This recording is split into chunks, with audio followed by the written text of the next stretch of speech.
Arahato Sama Sambuddhassa.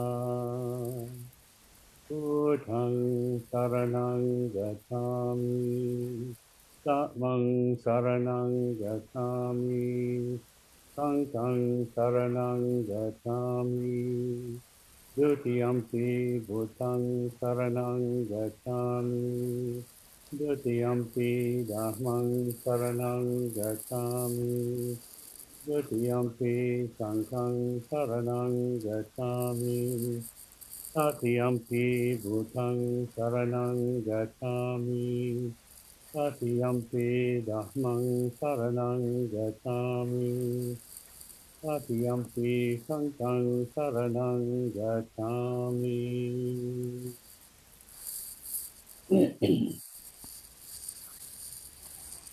So thank you, Meredith, for organising this, and thank you to everyone who's a Zoomer. I feel like I'm piloting the Hindenburg, but anyway, we'll see how we go with this. So the topic tonight is boredom, and it's a particularly good topic, I think, especially now in the time that we're in, because every second person you talk to, not that we're talking to too many, will often make the comment that they're really, really bored. And kids, of course, make the comment all the time that they're bored. But at the risk of boring you at the very outset, I'd like to quote from a very old friend of mine who says, "There's no conversation more boring than when everybody agrees." So feel free to disagree as much as you like. And that old friend, of course, is Montaigne, who I regard as a great mind. That's just a little bit of Montaigne. That there's no conversation more boring than when everybody agrees, and I think the experience of boredom is one that's so common to human beings that I'd ask you now to think of the many times that you've been bored. Just take a moment or two to have a think about the time, many times in your life that you've been bored. But just think about the times that you've been bored. Think of the huge range of times, the variety of situations that you've encountered boredom, or you've felt that you are bored.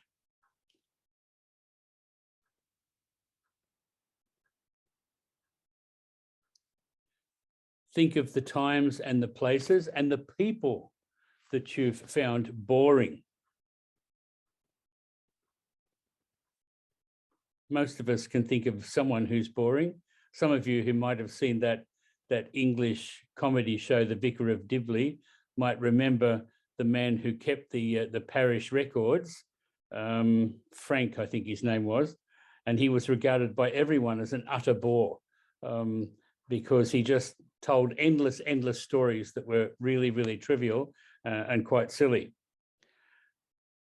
So when you've thought for a moment about your own experience of boredom, have a think now about what types or what kinds of boredom are there. So in your own experience, not somebody else's, but in your own experience, are there many different types of boredom, kinds of boredom, regardless of the situation where boredom arises? Or is boredom just one thing, one experience that we have, regardless of the time or the place, and so on? I'm not really expecting you to answer, but just to think about these questions.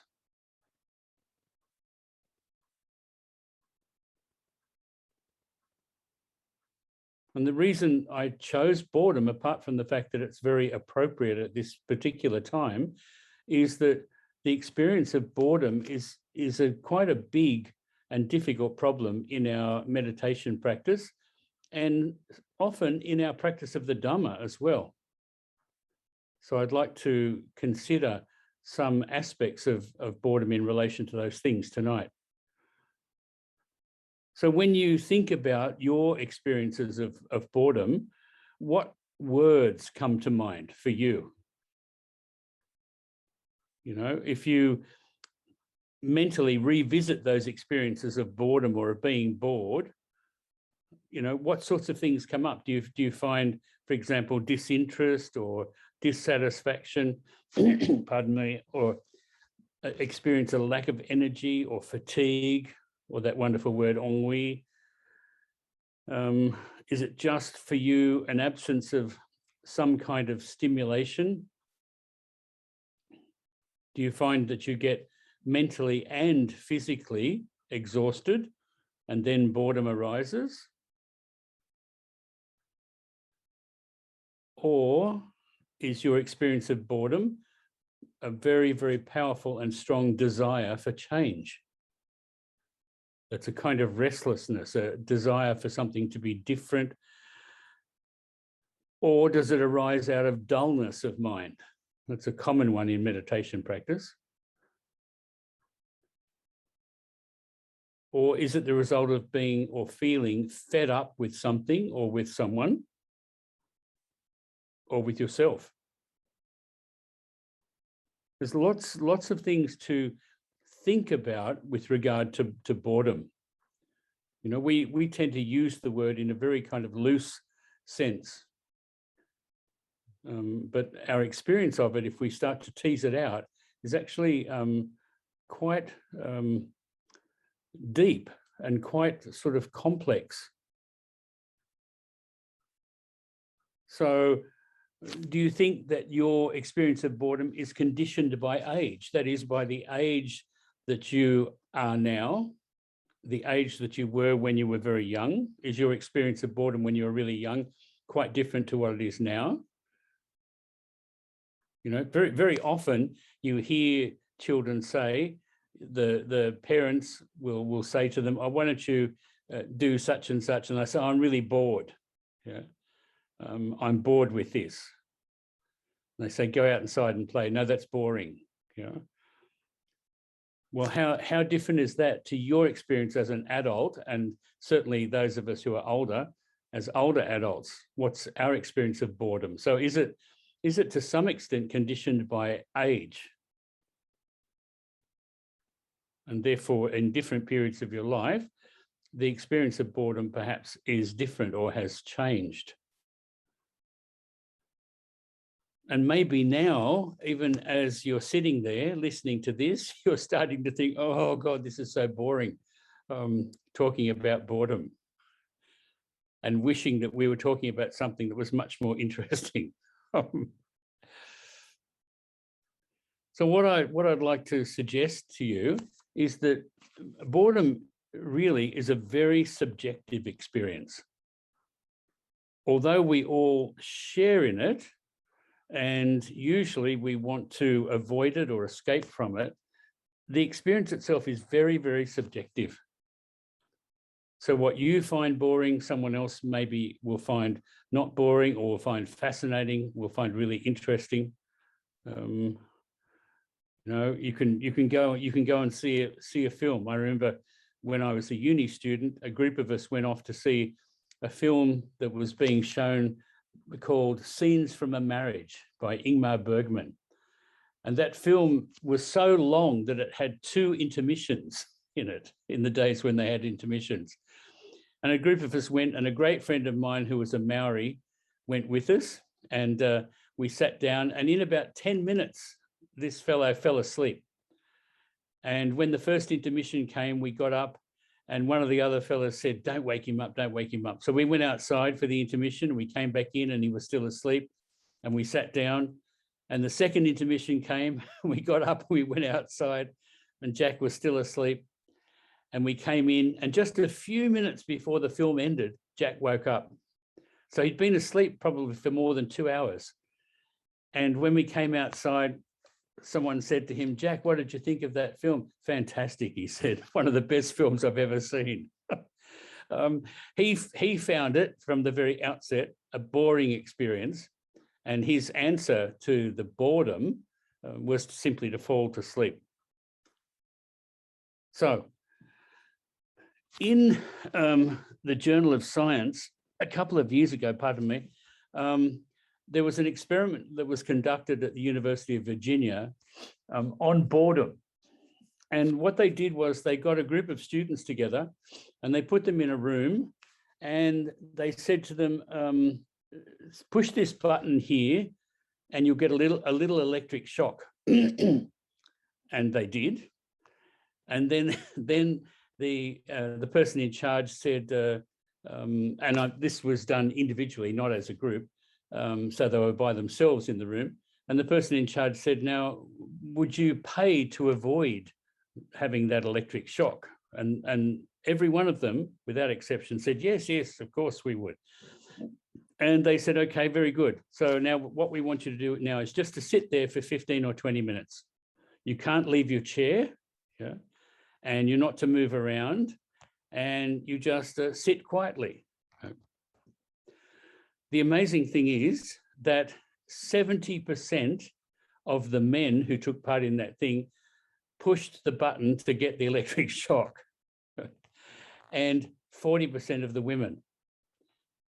And when they were asked about why they did it, they said, well, because the thing was just so boring that they wanted to do something. And so even the little electric shock was preferable to just sitting there and doing nothing. The experimenters then decided that maybe it was because they were young university students. And so they got a group of older people to do it. And the older people were just as hopeless at being able just to sit quietly and, if you like, do nothing. Yeah. So I think the experience of boredom is really, it's just part of a human experience. And it seems to me that we try to do whatever we can to get away from it. And really, that's the cause of many, many problems, that we just can't stay by ourselves. We can't stay quietly. We have to be doing all the time. Another wonderful philosopher and mathematician, a Frenchman called Blaise Pascal, he has a wonderful little quote. He says, the cause of all of humanity's problems stem from this, that from man's inability to sit in a room quietly alone. And if you think about our experience of meditation practice, sitting alone quietly in a room, and the amount of trouble that we can have with that in our practice, whether we're by ourselves at home or or on a retreat, I think shows that boredom is a serious problem, a serious difficulty in ordinary life, but also especially in our spiritual life. Now, boredom, of course, can also trigger lots of other things. So, we can finish up with lots of negative thoughts when we experience boredom. Or we can find that our mood just sort of collapses. We start to feel really miserable and maybe a bit hopeless, a bit like, oh, I can't do this, I'm hopeless at it. So in order to be able to work with it, we need to really explore this question of boredom. And in particular, I think the feeling of emptiness that often comes with it. If you think about when you're sitting in practice, you get a real sense of frustration and a sense of emptiness, a sense that I can't go anywhere. I can't move forward in my practice because it's so boring. Especially if you're, pardon me, if you're using something like a breath meditation and boredom arises, it's very hard to work with the breath with boredom. Now, a little bit later, I'll talk a little bit about some of the things that the Buddha suggests that we can do when that problem arises.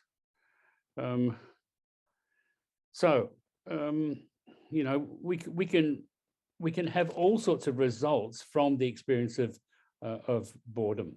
You know, we can become restless, we can become agitated, we can get a bit jittery, we can feel apathetic, you know, and you can see that, especially on retreats. You can see it with some people, that they just kind of, they sort of give up, they surrender. You know? I think it would be good now if we had a look at, pardon me, some of the things that the Buddha has to say about being bored or boring.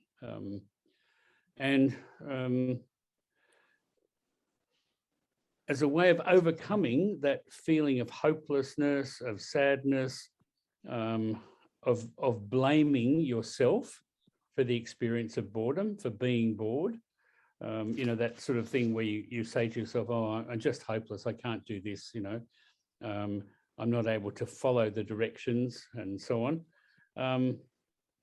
All of this, it seems to me, comes back to the Buddha's teaching on feeling, or Vedana, where the Buddha points out the human experience is one of pleasant feeling, unpleasant feeling, and what he calls neutral feeling. And and this labeling, which we do regardless of whether the Buddha taught it or not, we do it anyway. We recognize, oh, this is a pleasant experience, this is a nice experience, this is an unpleasant one, or I'm sort of not feeling anything one way or the other for the neutral one. We need to really investigate that in our own experience, not in a book or not somewhere else, but when it's actually happening.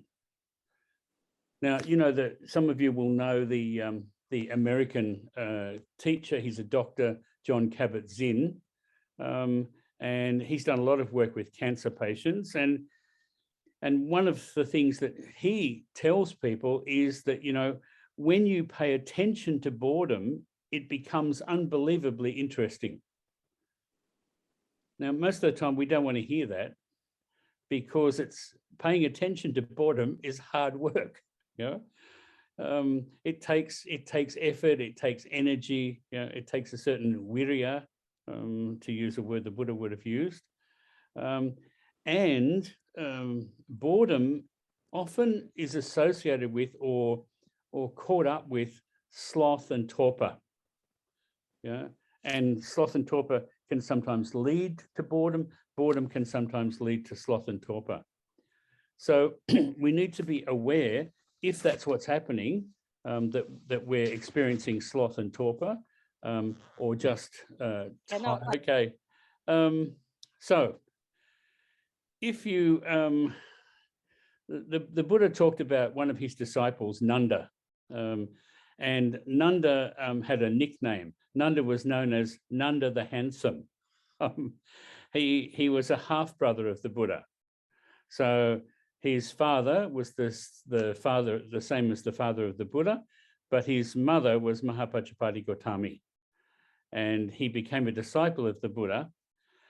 And there's this little story that's told, and it says that when he was really working for insight, when he was really trying to practice hard, he slid into an unfavorable state of mind, beginning with boredom, in regard to the holy life, and he was on the verge, if you like, of giving up. Yeah, he was becoming bored. Now, all of us, I think all of us have experienced that sort of boredom in relation to our just day-to-day lives. You know, sometimes if you're working, sometimes you think, oh, this is so boring, I need to change jobs, or I need to get out of this. But in relation to our spiritual lives, we can also get worn down, and we can experience this kind of a boredom with regard to what the Buddha calls the holy life, or the spiritual life. Nanda, though, said that when he started to become aware of that state of mind, he stirred himself up. That's a very interesting, or roused himself up. Yeah. And he said to himself, I shall restrain myself well. That is, pardon me, I will if you like, take charge, and I will direct myself in what I'm doing. So in other words, I won't allow this thing just to float any longer. I'll actually, if you like, in a way, I'll take charge. You know? And so when he did that, he was able to rouse some energy, and he became very conscientious, very strong in his practice. And he could recognize what the senses were doing. You know, what you know, taste and touch and sound and so on were doing, what vision was doing, in terms of the effect that they were having on him. And by practicing this kind of self-restraint, he made great progress. So much so that the Buddha, at the end of that sutta, says, "This one, namely Nanda, O bhikkhus, is the chief among my disciples with regard to controlling the faculty of restraint."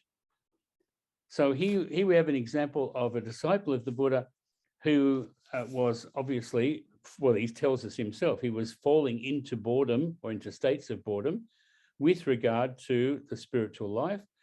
And then he realized that's what was happening. And instead of trying to run away from it, he actually addressed it.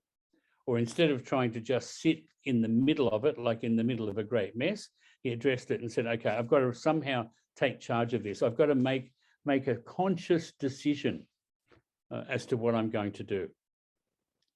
And of course, you know, he applies mindfulness to this, but also he applies a kind of one-pointed quality to what he's doing.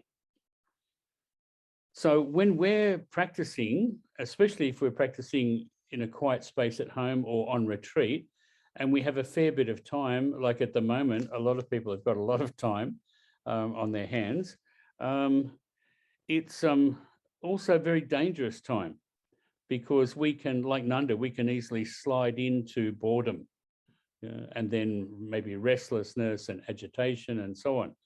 So we need to really reflect skillfully on what our experience, what our lived experience is at that time. So the usual, or the ordinary, if you like, human reaction to that is to become frustrated. But the skillful reaction is to recognize, this is, here I go again. This is something that's happened many, many times before to me. And so I need to now address it and do something about it. I need to take charge. And if I do that, then I can start to anticipate what's happening or what is about to happen. So I can look for, if you like, the little signals, the little movements within the body, within the heart, within the mind that indicate that, say, boredom is about to arise. And then I can rouse up that energy that the Buddha talks about and move on with my practice. Now, that's not to say that that you stay with, for example, if you were doing focusing on the breath, meditation on the breath, it doesn't mean that you stay with that particular meditation practice. In fact, the Buddha sometimes says it's best to actually get up and do something else. Like it's best maybe to get up and do walking meditation practice. Use the whole body for your practice. Pardon me. You can ask yourself inside your practice lots and lots of questions. And you can, and I'm sure most of you have done it anyway, you can move your awareness around the body and ask, okay, what's happening here? What's happening here? What's happening here? Am I experiencing boredom with regard to the whole body, or with only part of the body? Or is my boredom with the mind? Is my boredom with the heart? Maybe there's a certain dissatisfaction there. So you actually apply some concrete thinking. You don't go into just vaguing out. You actually have to take some action. Now, I'd like to give you another little passage here, excuse me, where the Buddha encounters Mara, the traditional, the bringer of death. The Buddha, I'm going to read for you the names that the Buddha calls Mara. But in this little sutta, the Padana Sutta, Mara comes towards the Buddha, and he's speaking really lovely words. In Thai we say Bakwan. Bakwan means sweet lips. You're sweet. So he says, oh, you are thin and you are pale. So this is Mara to the Buddha. And you are in death's presence too. 1,000 parts are pledged to death, but life still holds one part of you. Live, sir. Life is the better way. You can gain merit if you live. Come, live the holy life and pour libations on the holy fires, and thus a world of merit gain. What can you do by struggling now? The path of struggling is rough and difficult and hard to bear. So here, Mara is basically trying to get the Buddha to give up his effort, to give up his striving.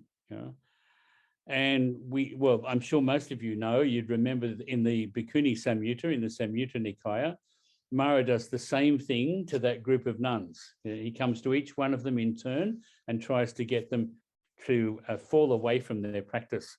So here, in a much earlier text, the Mara comes to the Buddha and says, okay, you're wasting your time. You're better off to live. You might die from all this stuff that you're doing. And the Buddha replies in quite a wonderful way. The Buddha calls him Pamata Bandhu, friend of the heedless, Papima, the evil one, Kanha, the black one. And then he says that the hosts of Mara, that is all Mara's hangers-on. And of course, this is metaphor. I know people like to think that these things are literally so, but this is really a metaphor.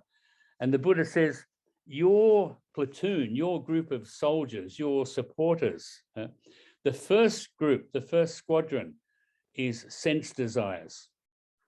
Your second squadron is boredom. So sense desire followed by boredom. So if I can't get something through sense desire, I fall into boredom. And then hunger and thirst compose the third group. Craving is the fourth in rank, and the fifth is sloth and torpor. Cowardice lines up as the sixth. Cowardice is a funny one because, it's easy if we really get bored in our practice, it's easy to, in a way, to back out, to sort of chicken out, if you like, to become a bit cowardly and say, oh, well, I'll try some other time, or that maybe this is not for me. And the Buddha says uncertainty is the seventh of these groups of, he's calling them groups of soldiers, really. The eighth is malice paired with obstinacy, gain, honor, renown, and ill-won notoriety, self-praise and denigrating others. These all belong to you, that is to Mara.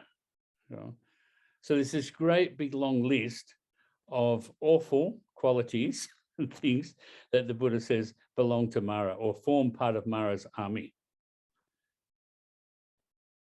When the story continues, we're told that Mara becomes very, very upset about this because he realizes that the Buddha, in a way, has kind of slapped him down or has refused to take the bait.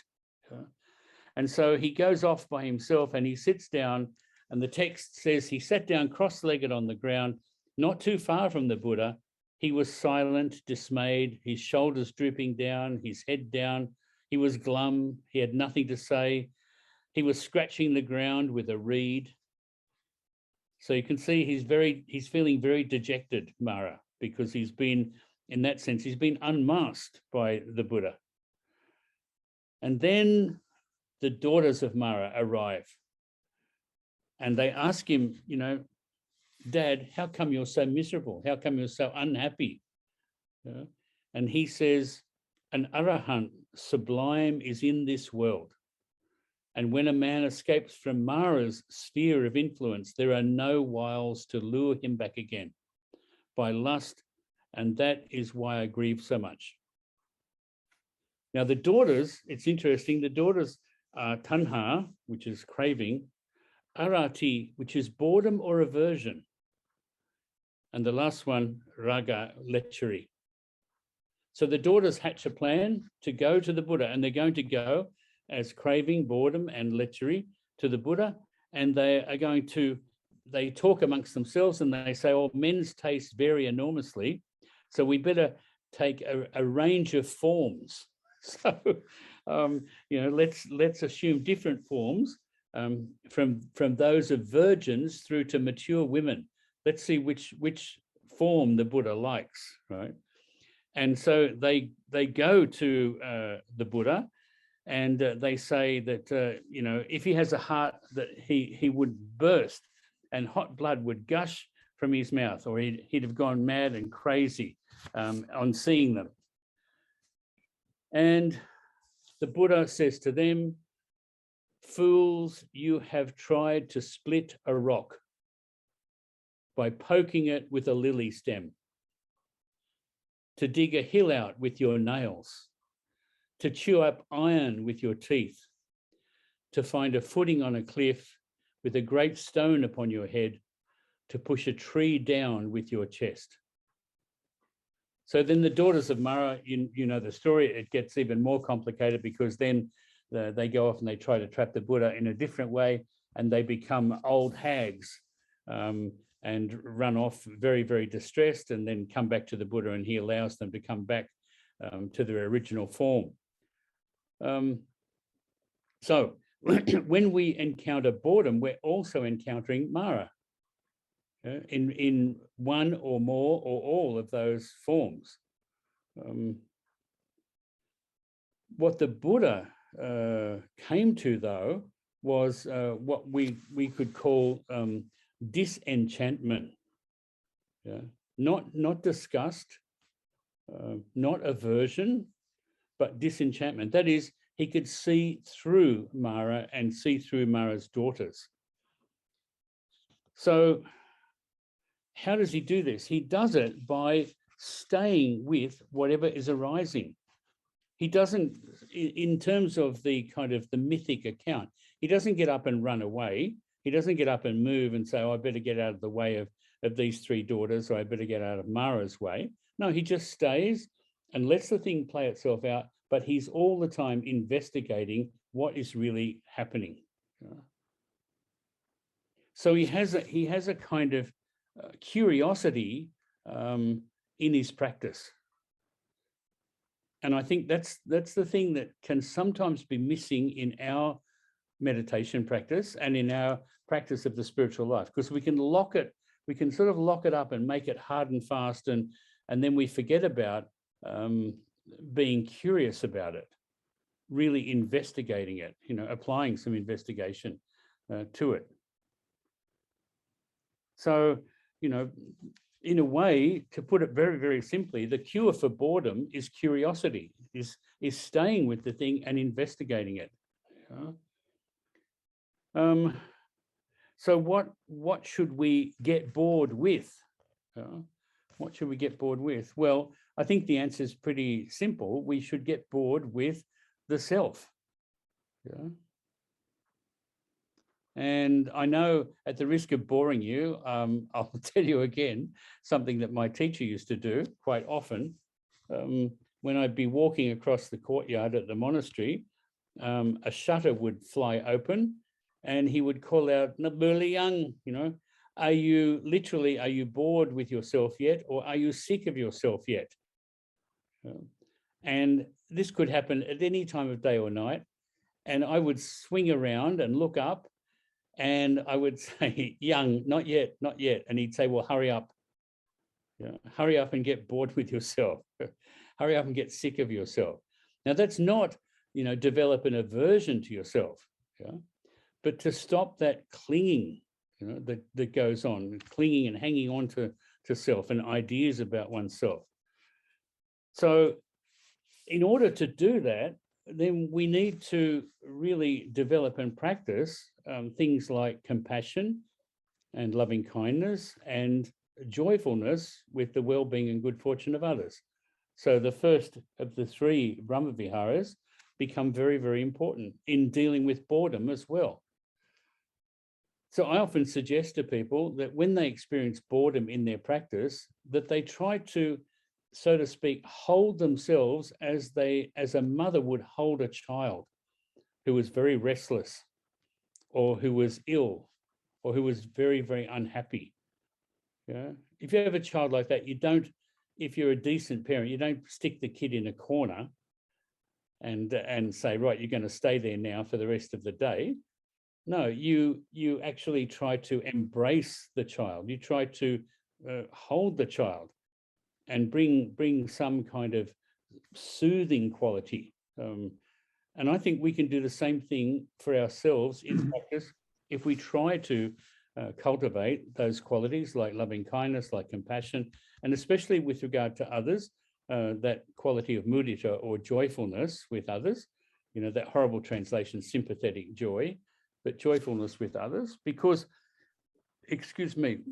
very often we can become bored with other people.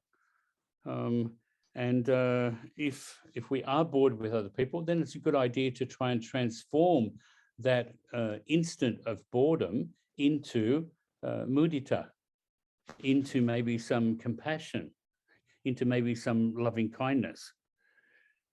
So it really requires us to, so to speak, bite the bullet and decide, okay, I'm actually going to do something about this. I'm going to think about it carefully. I'm going to investigate it. I'm going to be curious about it.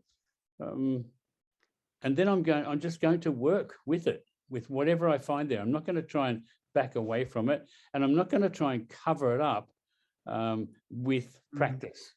I don't know whether you remember this, but Muhammad Ali, or Cassius Clay as he was, someone asked him once about his training, and he said, I hate every minute of training. I hate every minute of training. He said, but I don't quit because I suffer now and live the rest of my life as a champion. Yeah, which is not a bad thing to say. Yeah, I hate the training, every minute of it, he says, but I don't quit. I suffer now and live the rest of my life as a champion. So I think that in a way is the challenge for us to try to accept that we're going to experience boredom. It's a common human experience, and it's very common in our meditation practice and indeed in the spiritual life. We encounter what's called aridity, dryness. We can be full of enthusiasm and for our spiritual life, and then that can dry up. And we can have long periods of dryness. It's like being in the desert. Well, it's no good just sitting down in the desert and staying there, because you know what'll happen. You'll die. Yeah. So you've got to try and do something about it. Yeah? One of the ways that the Buddha points out that we can do something about it in terms of our meditation practice is finding a way of practicing what he calls appropriate attention. So if we encounter boredom, then we attend to it in an appropriate way and in a skillful way. So we look at it very, very carefully, and we have to try to stay alert. So even though we're feeling bored, we try to stay alert to the experience of being bored or boredom. And the quality that Nanda had, this quality of atapi, that is, the Buddha loves this word, this kind of ardor within the heart and the mind. Yeah, ardor, of course, is a fire within the heart and the mind. So we need those three qualities: appropriate attention to what's going on, so we don't let ourselves be distracted and go all over the place. But we need to then make sure that we're alert or clearly aware of what we're doing, and then apply that sort of energy or that ardor to it.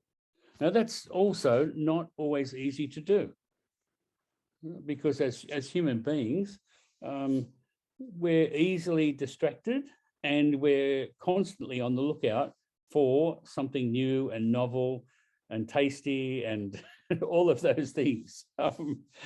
So in another discourse, which is called the Food Discourse, which is in the Samyutta Nikaya, the Buddha talks again about how do we feed the hindrances and how do we starve them. And he talks about how sensual desire gets fed by inappropriate attention, right? Notice that, inappropriate attention. So not appropriate attention, but inappropriate attention to beauty. And we starve the thing by appropriate attention to the experience of unattractiveness. And when it comes to boredom, he says that sloth and torpor often go with boredom. They often arise with it, or it arises out of them. And he says the trouble is that it's starved, or it's fed by inappropriate attention to these feelings of boredom, but it's starved by appropriate attention to the presence of the potential of energy. So what we can do. So it's a question of rousing oneself up and saying, okay, I can do something about this. Yeah. And maybe though, as I said to you before, maybe it means I have to stop what I'm doing right now. I have to, Chogyam Trungpa used to talk about taking a break from meditation.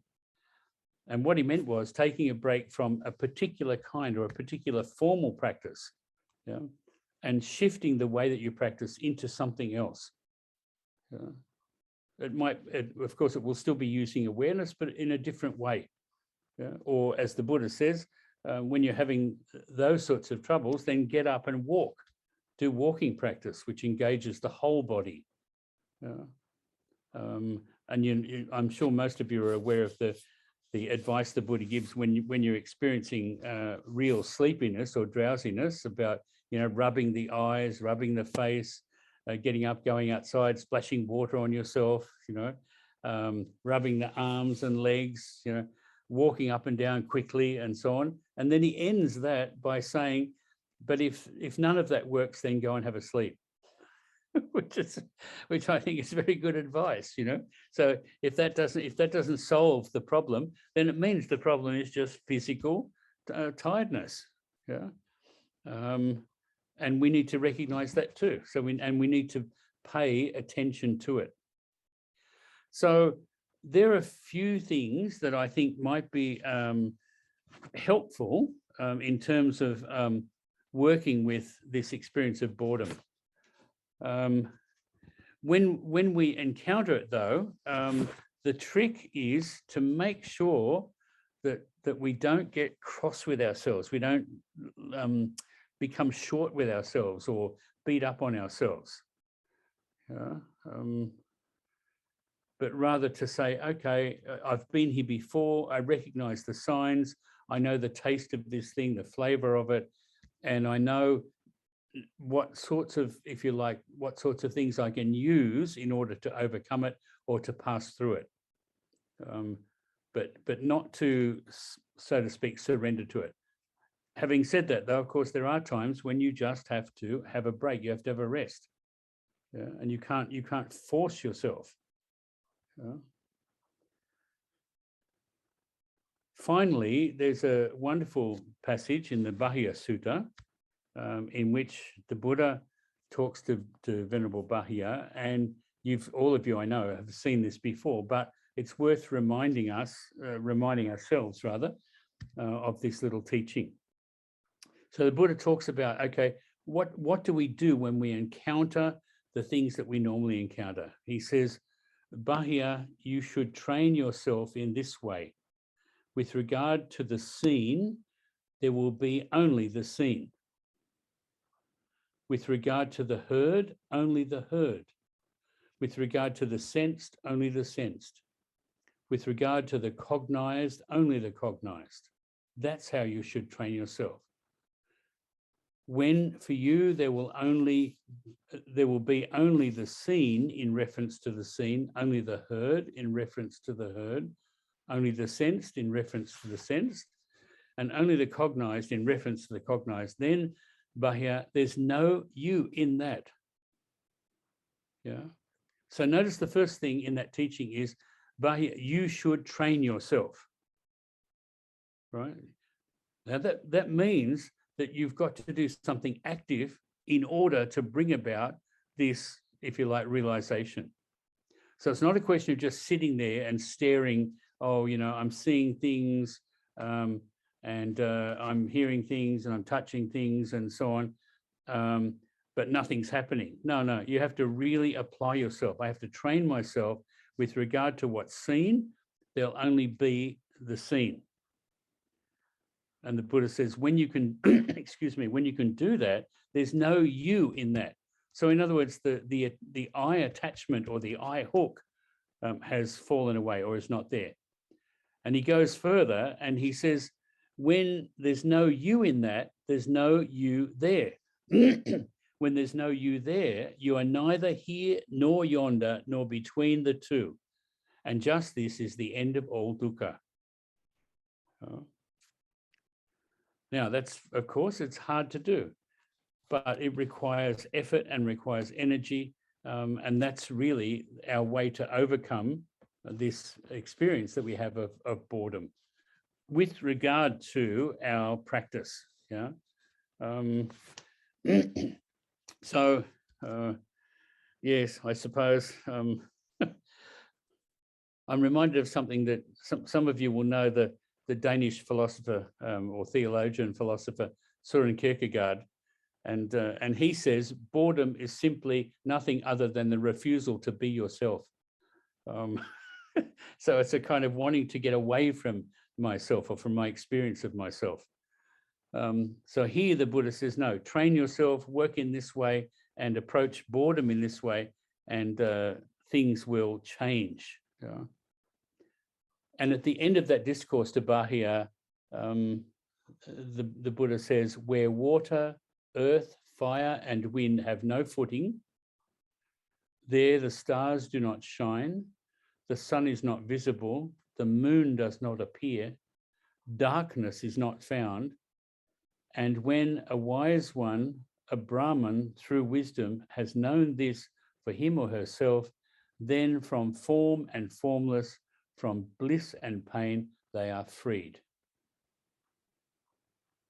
So notice it's moving beyond those, if you like, those opposites, form and formless, bliss and pain. When this happens, then we're free from all of that. And when that happens, of course, the person just deals with ordinary everyday life, but with a different perspective. As the Buddha did when he kept on living for a very long time, and he just went about his business, and he experienced the things that we all experience, like old age and sickness and death, but without the experience of dukkha connected to them. So. Yeah, I'll maybe end with another little quote from Montaigne, and it's a favorite one of mine. And he says, "A man should keep for himself a little back shop, all his own, quite unadulterated, in which he establishes his true freedom and chief place of seclusion and solitude." So, when we're practicing our meditation, we're entering into that little shop. Or if you think about the Therigatha, entering into that little kuti, yeah, in order to practice, in order to have that place of seclusion. My teacher used to always talk about this in a very simple way. He used to say, go into the forest of the heart, yeah, find the tree sit down and don't move. Yeah.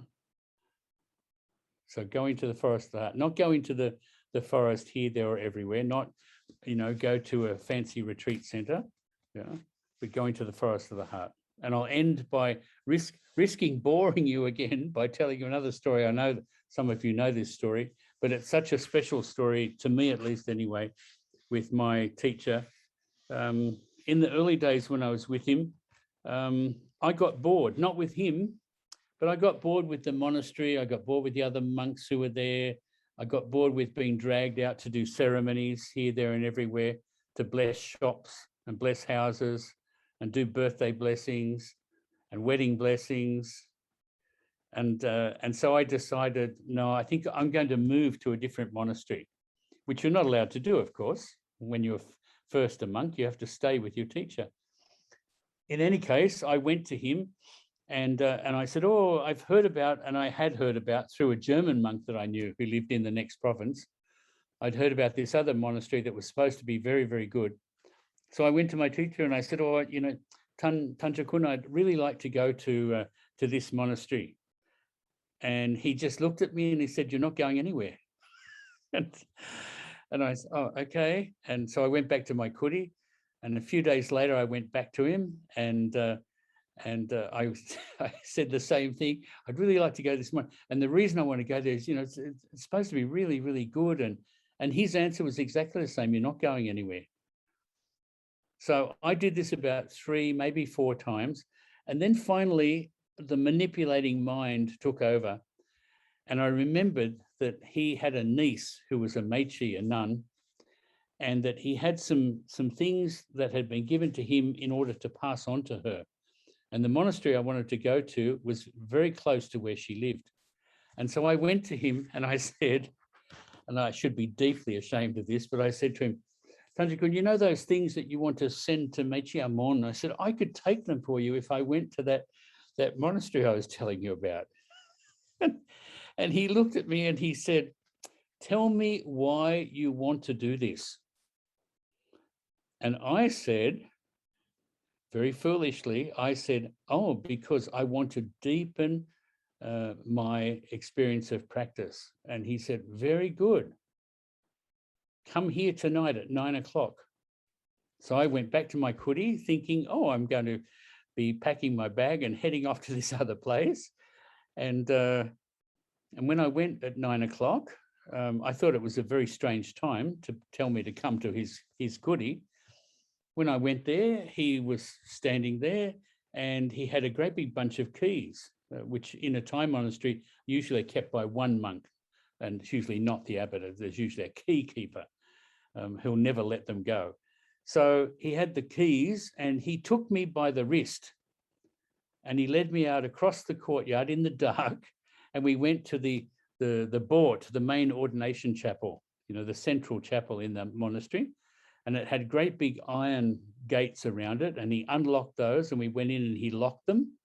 And we went up the steps and the great big wooden doors that had beautiful carving on them, and he unlocked those and we stepped over. In a Thai temple, you'll know there's a great big, a very tall piece of timber that you have to step over to go into the building. And we stepped over that and it was pitch black inside, and he turned around and locked the door. So there we were inside in total darkness, and I heard him moving away from me. And the next thing, a match was struck and a candle was lit. And he came back and said, now we pay our respects to the Buddha. So he lit a candle in front of the Buddha image. And he said, we pay our respects to the Buddha. So we did. And then he sat down in meditation and I sat next to him. And I must say, I was feeling very disappointed because I thought, oh, no, I'm not going anywhere now. And I suppose he's going to teach me now about meditation, which he'd already done in words. And he didn't say anything. He just sat there. And we were sitting on a little tiny, what was basically just a piece of cotton cloth on a concrete floor. And we sat there for quite a long time. And I kept looking around with the light of just one candle in this building, and trying to see, could I see right up to the ceiling? How much could I see into the corners? And every now and again, I would lean forward and look across to my teacher, who was just sitting there, solid as a rock, like a great tree. And after, I don't know, maybe an hour or more, I was in agony from sitting there. And then he said, oh, very, very good, very good. We pay our respects to the Buddha, and we left. And he unlocked the door, he blew the candle out, unlocked the door.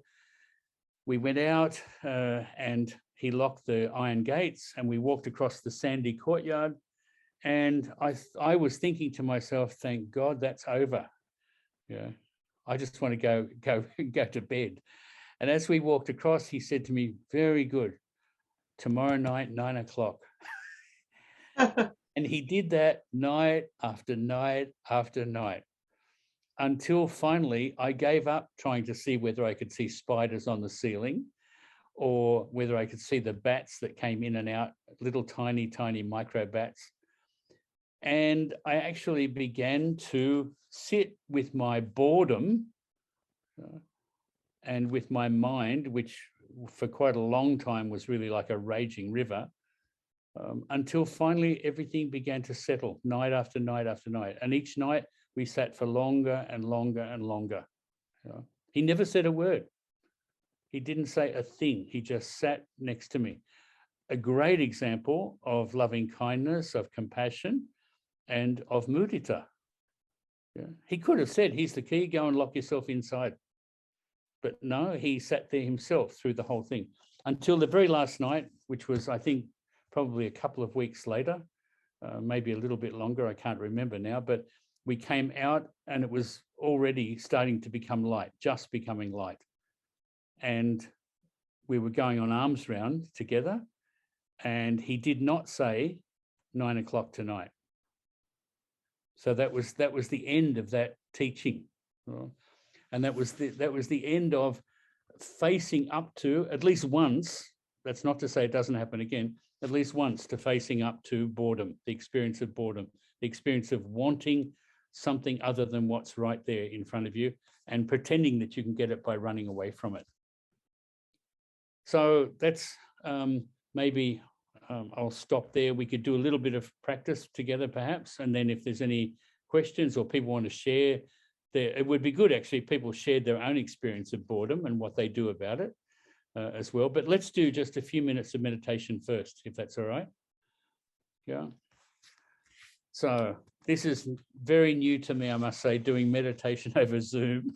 So, but we'll try anyway.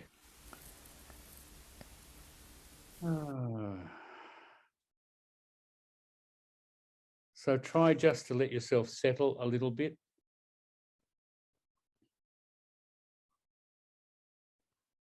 Maybe try to stir up a little bit of energy for your practice, some determination. Use whatever method of practice you normally use. But if you find in just these few minutes that you're drifting off again, then okay, do something about it. Change what you're doing, or generate an interest in what's actually happening. Become curious about what's happening.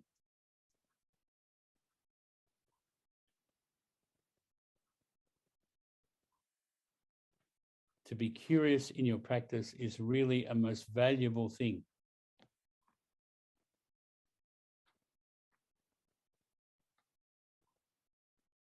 So letting yourself settle,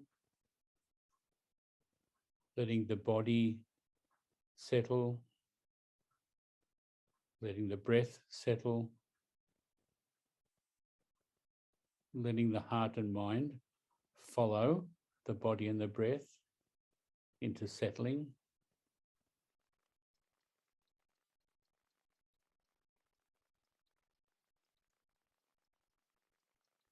And in a very, very simple way, just enjoy the experience of sitting here.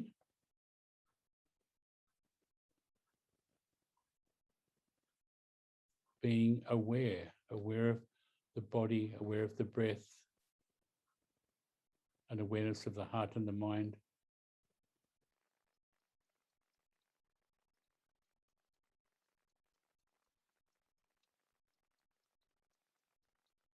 Maybe just very gently investigate your experience. See if there are any traces of boredom.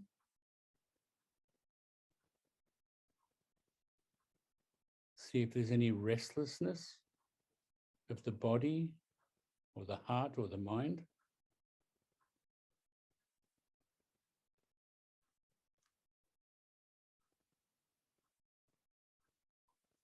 See if there's any resistance to your practice. If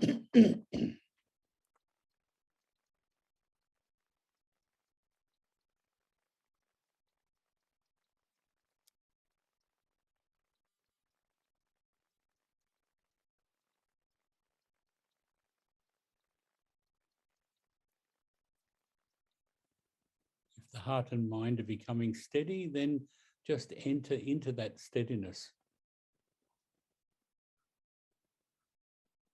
as deeply as you can. If, on the other hand, the heart and the mind are restless and agitated and anxious, then let yourself be curious about that. What is the actual experience that I'm having now?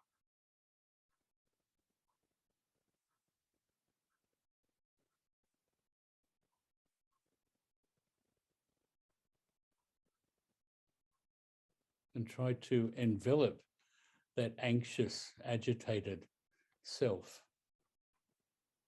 as a mother would.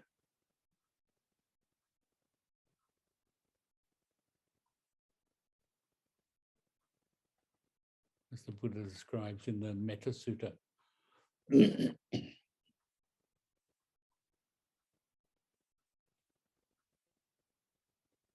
So just gently holding that fearful, bewildered self.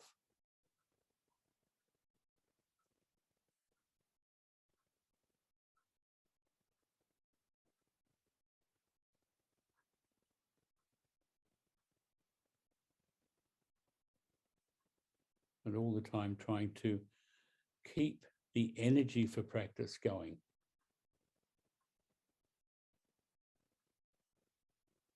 The attention for practice.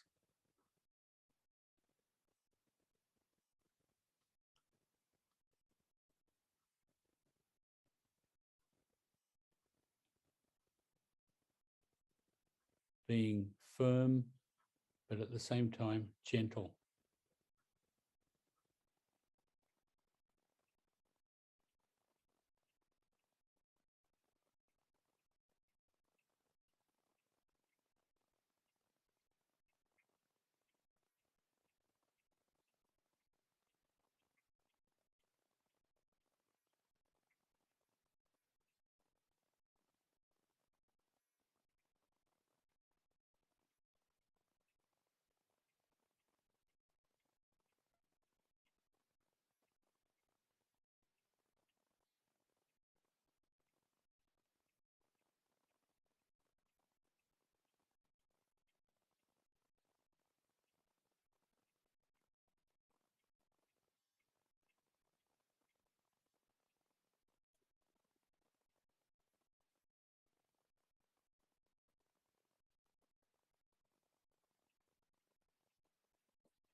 As you bring your practice to an end this evening, just make a little adhitthana, a little determination within your own heart and mind that each time I practice, I'm going to make a real effort to rouse up the energy for practice.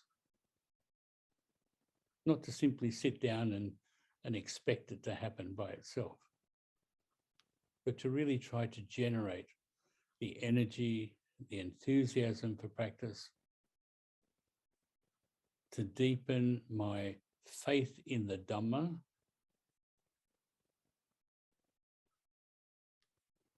and to recognize the path that I've chosen to be on, chosen to walk.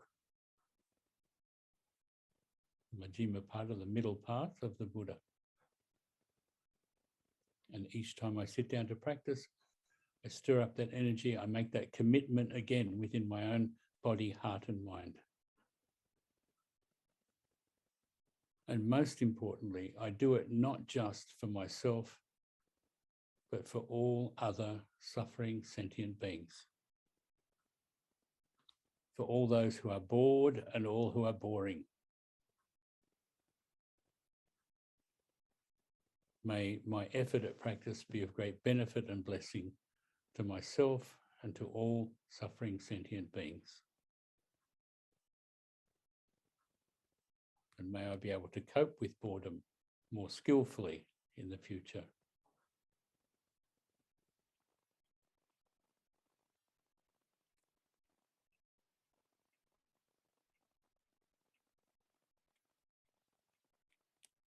So just let yourself relax. Put your eyes open and feel free to share your own experience of boredom. It could be very interesting to hear what other people have to say about it. Or if you want to ask something, ask what would you like? See how we go. Yeah, you can unmute yourself if you want to share, or if anyone are too shy, you can type on the chat and I can read out for you. Yeah, it's okay. Yes, Frank. Well, if nobody's talking, I apologize. I was late joining in, Bhante, but you won't believe where I was. 1.5 hours of Bible study. Oh, okay. Oh, my wife is a Lutheran. Right. And the pastor done the first Zoom teaching, and everybody was quiet. I was very quiet, felt sleepy too, because talking about Adam and Eve, oh, it's a real story, you know, and the Old Testament, New Testament. So I can I can tell you about, it's not exactly boredom, but hard to listen and believe all these stories. Like Eve says to Adam, "Do you love me?" And Adam says, "Who else?" There was only the two of them. So after 1.5 hours, I joined in, and I thank you very much for the teaching. But one thing I must say to everybody who's young, meditate while you're young, because over 70, nearing 80, it's getting more and more difficult. But still, we can learn. And my question is, Bhante, about Bahia. Bahia was the bark man. That's right, yeah. Because he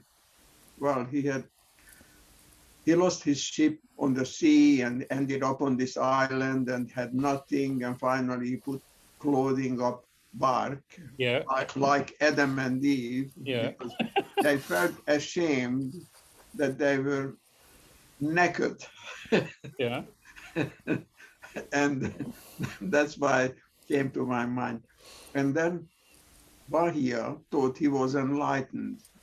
People thought that he was enlightened. Mm. And one night he had a dream where he was afraid. And then he realized that he's not enlightened. That's why he went to the Buddha. Mm-hmm. But the end of the story, was it like after talking to the Buddha, he got killed by a runaway cow? Yes. And I was always surprised to read about this ending. And the monks were talking that, oh, what an unfortunate man, you know, getting killed by a runaway cow. And the Buddha said, don't worry about him, because he was all right in the end, meaning enlightened. Mm-hmm. Seeing the scene just, and what he heard was just the hearing. So it's a marvelous story. I don't know why, but I love these stories. because often in the Lutheran church, 2 weeks later, I forget what I heard, but not in the Buddhist temple. But even then, when you age, you forget.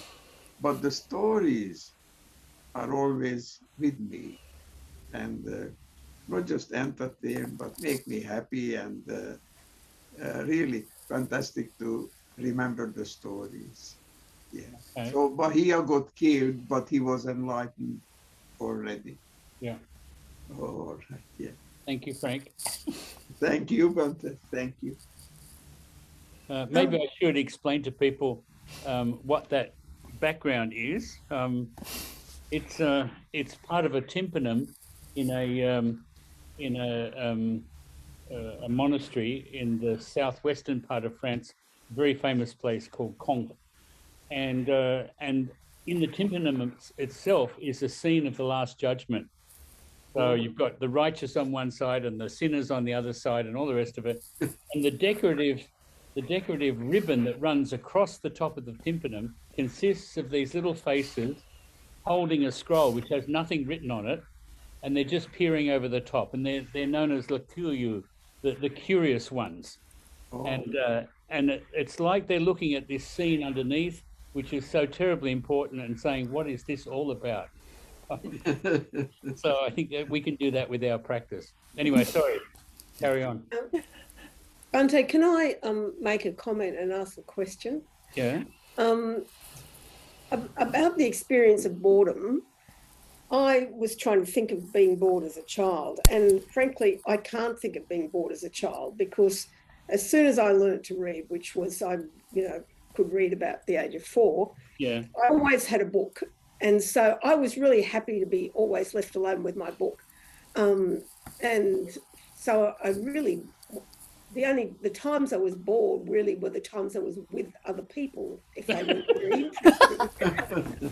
Yeah. But I had all these different worlds going on in the books that I was reading. Now, when it comes to practice, and I'm still doing, I still do that. Yeah. So when it comes to practice, it's not empty. There's always plenty to think about. Yeah. From all of these things that I might have been reading or thinking about. So I'm not, practice, is not boring, but sometimes I do wonder if it's actually practice and not just thinking. And so when the Buddha says to Bahia, in the scene, let there be only the scene, in the herd, let there be only the herd, I understand that. I understand that experience. But when he says in the cognized, let there be only the cognized, would you like to just explain that a bit more? Well, so I can suggest something. I don't know that I can explain it, because as my teacher used to say to me all the time, you can't teach people what you know, you can only show them what you're knowing. Yeah, I think what the Buddha's talking about is that the actual the cognition, the knowing of something, becomes, if you like, detached from the knower. So the idea of the I'm the knower and this is the known falls away. Buddha Gosa has a very similar small verse. He says the walker is the way is, but the walker is not found. Yeah. So although we say in conventional language, yes, you're on this path, Buddha Gosa says, well, yes, there's a path, but there is no walker on it. It's really quite Zen-like in a way. Yeah. So, but I'd love to know what the books were that you were reading as a child. I was reading everything I could get my hands on. Oh, okay. Yeah. I was a bit of a bookworm. The only time I experienced boredom as a child was when we had to play football or cricket with the school. And then I used to take myself off and climb up. There were some huge fig trees on Birch Grove Oval at the back. And I'd climb up and sit up there and look at there were great pools of water in the sort of folds of the tree. and I'd sit up there until the games and stuff were over, and then I'd come back down, get the strap, and go home. I think it's infinitely boring. Yeah, I think like Sue or Bhante, I think we ourselves we seldom find ourselves like feeling bored ourselves, but as a parent, like I'm constantly fear of like my children feeling bored. So from small, like when you are in a long journey or something, it's like I constantly have to fill them with something, some entertainment or something. And I thought, all this while I thought I've been doing a good job as a mom. I always keep them occupied. My children never feel bored, like they have endless entertainment. Now I feel like I'm the culprit of like making them wanting more, like they feel bored more easily. So they constantly need something to occupy them, because I did too good a job to occupy them all the time. So keep me busy, keep them busy. Don't you think that's partly the result of the age that we live in, where now we're just bombarded constantly with all sorts of distractions, to the point where we look for things, we can't sort of, as Pascal said, we can't just sit still in a room by ourselves. It was always something else to have a look at. Check your phone, check your emails, what's on television, all that sort of stuff. And Meredith, I think if you don't experience boredom, you're very lucky, because I often, to be perfectly frank, I often feel boredom, but it's boredom with myself. Yeah. But I recognize that, okay, it's something that I just have to keep working with. Like my teacher said, are you bored with yourself yet? Are you sick of yourself yet? And, I can say, well, not quite, but I'm working at it. Yeah. Can I just say, Bhante, thanks for your lovely talk. I always really love the sharing. And when you talked about, the experience with the boss up in the dark room, I thought, it's really palpable the way you describe it. I can actually feel it. And so simple, hey, just be still and stop trying to be greedy for experience, and just without saying a word, he transmitted that to you. I thought that's just beautiful, and such a delight for you to show up on Zoom. I'm so happy to be here for your first Zoom. And how did it go for you? It's a bit. You know what happened? It's a bit weird, isn't it? Going, looking into the black box. I know exactly what you mean. Yeah, it's not my scene, that's for sure. Yeah. Yeah. No, but you managed to communicate with everyone. So we I'm sure I speak for everyone here. We really appreciate it. And looking forward to seeing more of you. Yeah, well, I'm eternally grateful to my teacher for that lesson that he taught me, and in a way it stood me in really good stead, because forcing me in a way, and yet very, very gently, by accompanying me, just made all the difference in the world. Because if you said to me, I'll go back to your kuti, sit for an hour tonight, 2 hours tomorrow night, 3 hours the night after, and so on, I'd have still been wriggling about all over the place. But because he had great generosity and great goodness, he sat there, and at first, of course, it was his sitting there that held me in restraint, because I would have felt so ashamed if I just got up and tried to get out that door. Then after some nights, when I actually gave up looking around for distractions and looked at what was going on within the heart and the mind, and then slowly, I liken it to what started off as a raging river, finished up being like a dry creek bed. So you could see the bed of the creek or the river instead. And that was when we finished, and we went on arms round, and he didn't say, come back at 9 o'clock tonight. Yeah. And so beautiful, his little verse, go to the forest of the heart, sit by the tree and don't move. Gorgeous. Yeah. Yeah. Well, he was very big on that sort of practice. Yeah. So simple. Nothing. Yeah. Well, nothing fancy, and And that was simply the way that he was, and he treated every single person that he met was treated in exactly the same way. So it didn't matter whether they were some great important person, or we had a village madman where we lived, and he would come in, and the monks would try and chase him away. And if he made it to my teacher's kuddy, my teacher would say, "Oh, let's have a cup of tea," and they'd make tea.